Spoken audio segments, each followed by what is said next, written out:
Bonjour à tous, soyez les bienvenus sur West Armenia TV, les titres principaux d'aujourd'hui. République d'Arménie occidentale présente ses condoléances à la présidente de l'Assemblée nationale, Nelly Arutunian. Des appels ont été lancés pour la restauration de l'église arménienne historique d'Ergen à Dersim. Vous pouvez lire l'article complet à cette adresse. Annie, la vie au mille est une église, de la destruction à l'immortalité. Femme Lion, un film sur la lutte féministe et le patrimoine. Les habitants de Basguerit se battent pour la préservation de la nature. L'école arménienne Sahakian Nounian, berceau de l'éducation arménienne à Constantinople. Les champs de pommes de terre ont diminué à Sampreti Javarketi, tandis que la production de pommes de terre a augmenté. Taxe de survie, le visage du racisme d'État turc. C'est avec une profonde tristesse que nous avons annoncé le décès prématuré de la mère bien-aimée de la présidente de l'Assemblée nationale d'Arménie occidentale, Nelly Arutunian. En ces moments de lucidité, la République d'Arménie occidentale, le gouvernement d'Arménie occidentale, le Conseil national et les députés de l'Assemblée nationale et le personnel de la télévision présentent leurs condoléances et leur soutien indéfectible à la présidente de l'Assemblée nationale d'Arménie occidentale, Nelly Arutunian, à sa famille et à tous ses proches. L'église arménienne Ergen à Geçimli subit régulièrement des pillages. Monument vieux d'environ 1050 ans. Elle est protégée depuis qu'en 2012, le Conseil du patrimoine d'Erzurum a donné un avis favorable à sa restauration selon Cumhuriyet cité par Akon.net. Mais aucune intervention officielle n'a eu lieu depuis. Les habitants qui tentent de préserver par leurs propres moyens dénoncent les fuites et les trafics. Des trous ont été creusés à plusieurs endroits et demandent aux autorités de sécuriser et restaurer l'édifice. Pour les villageois, l'église, lieu de foi et site touristique, représente un patrimoine irremplaçable qu'il faut sauver de toute urgence. Le nom d'Ani, ancienne capitale d'Arménie médiévale, évoque la grandeur de passé glorieux.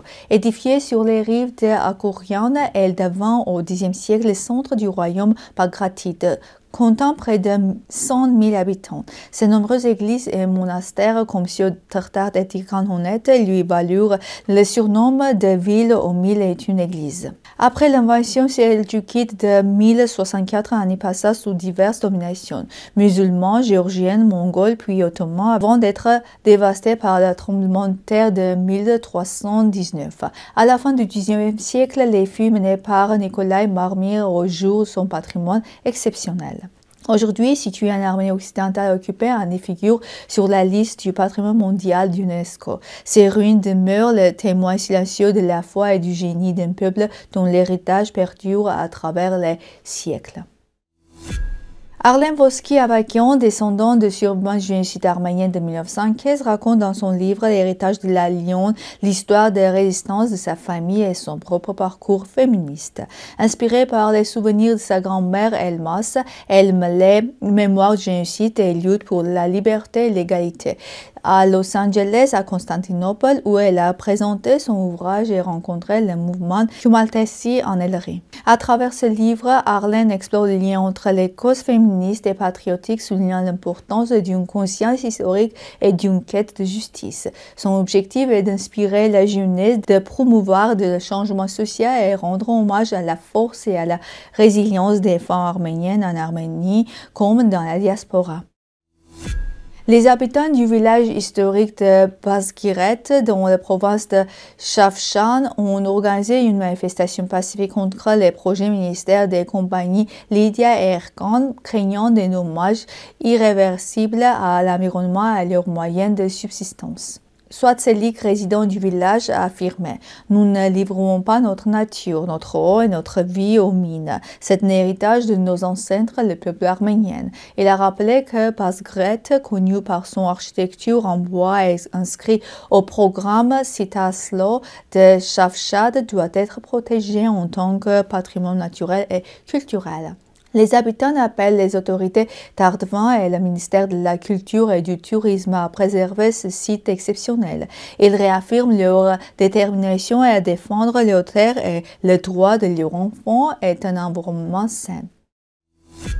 L'école arménienne Sahakian Nounian de Samati, fondée en 1461 à l'initiative du premier patriarche arménien Novakim, est l'une des plus anciennes institutions éducatives arméniennes de Constantinople. Centre de savoir et de culture spirituelle pendant des siècles, elle a survécu à plusieurs incendies grâce à la persévérance de la communauté. En 1831, l'ouverture de l'école des filles Nounian, puis sa fusion avec l'école Sahakian a donné naissance à l'établissement mixte Sahakian Nounian. Réquisitionné comme caserne durant la Première Guerre mondiale, l'école a ensuite rouvert ses portes. Aujourd'hui encore, elle poursuit sa mission éducative et culturelle, symbole vivant de la continuité de la communauté arménienne de Constantinople. Selon le Service national des statistiques de Géorgie, la superficie consacrée à la culture de la pomme de terre en Samprete-Javarketi a diminué de 17,2% entre 2021 et 2024, passant de 9 300 à 7 700 hectares après avoir atteint 10 300 hectares en 2022 et 8 600 hectares en 2023. En revanche, la production a augmenté de 16 700 tonnes en 2021 à 20 000 tonnes en 2024, après un recul à 12 600 tonnes en 2022 et 15 000 tonnes en 2023. Le rendement moyen ainsi atteint 2,6 tonnes par hectare en 2024, soit plus 44% par rapport à 2021 et le double de 2022. Cette hausse d'efficacité, malgré la réduction des surfaces cultivées, résulte probablement de l'usage de technologies agricoles modernes, de variétés améliorées ou de conditions climatiques favorables. Le 11 novembre 1942, la Grande Assemblée nationale turque adopta la taxe d'existence, symbole du racisme économique institutionnel. Officiellement économique, cette loi visait à réaliser à explorer les populations non musulmanes, arméniennes, grecques et juives de la vie économique et sociale. Les contribuables étaient classés M pour les musulmans, D pour les convertis, C pour les arméniens, grecs et juifs et E pour les étrangers. Les taxes imposées aux Arméniens pouvaient atteindre 230% de la valeur de leurs biens et ceux qui ne payaient pas étaient envoyés dans les camps de travail forcés à Arkali et Chivri-Hissar où beaucoup périrent. Cette loi poursuivit le processus d'exclusion entamé de 1915 et reste aujourd'hui l'une des pages les plus sombres de l'histoire, rappelant l'impact dévastateur du racisme d'État sur la vie et le patrimoine des populations non musulmanes. C'est tout pour aujourd'hui. Merci d'être avec nous. Au revoir.